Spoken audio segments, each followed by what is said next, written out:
سلام کرنے کے مسائل۔ مندرجہ ذیل افراد کو سلام کرنا مکروہ ہے۔ نمبر 1، کانے میں مشغول شخص کو سلام کرنا مکروہ ہے۔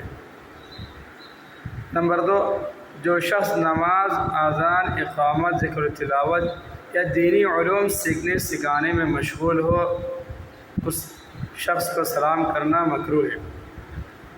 نمبر 3، قاضی کو فیصلہ کی مجلس میں سلام کہنا جبکہ سلام کہنے والے فریقین ہو۔ فرقین میں سے کسی کا قاضی کو سلام کرنا قاضی کے فیصلے کی مجلس میں یہ مکروہ ہے۔ نمبر 4، نامحرم جوان عورت کو سلام کرنا مکروہ ہے۔ نمبر 5، ننگے آدمی کو، جسم برہنہ ہو، ننگا ہو، ایسے شخص کو سلام کرنا مکروہ ہے۔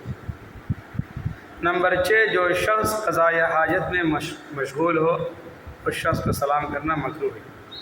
ان تمام صورتوں میں اگر کوئی سلام کر دے،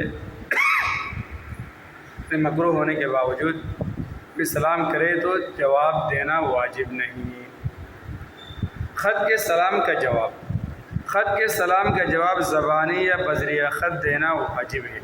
خط کے سلام کا جواب زبانی دینا واجب ہے یا بذریعہ خط دینا واجب ہے۔ بہتر یہ ہے کہ فوراً زبان سے جواب دے دیا جائے، کیونکہ ممکن ہے کہ خط کے جواب کا موقع نہ ملے، تو اس صورت میں واجب چھوٹ جانے کا گناہ ہوگا۔ اگر خط کا جواب دینے کا ارادہ نہ ہو یا خط جواب کے قابل نہ ہو تو اس صورت میں فوراً زبان سے جواب دینا واجب ہے۔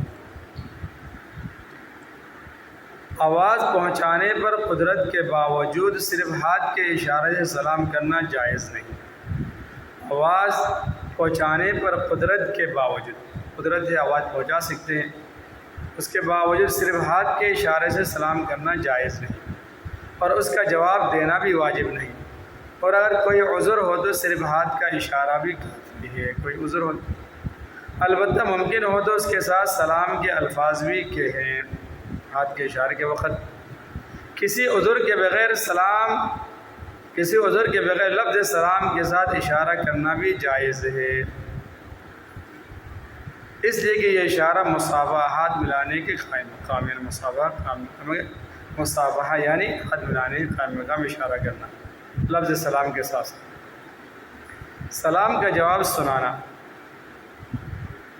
سنا سکتا ہو تو سنانا ضروری ہے، اور اگر سنانے پر قدرت نہیں، مثلاً سلام کرنے والا دور ہے یا بہرا ہے، اس صورت میں زبان سے سلام کے الفاظ ادا کر کے ہاتھ کے اشارے سے جواب دینا کافی ہوگا، سنانا لازم نہیں۔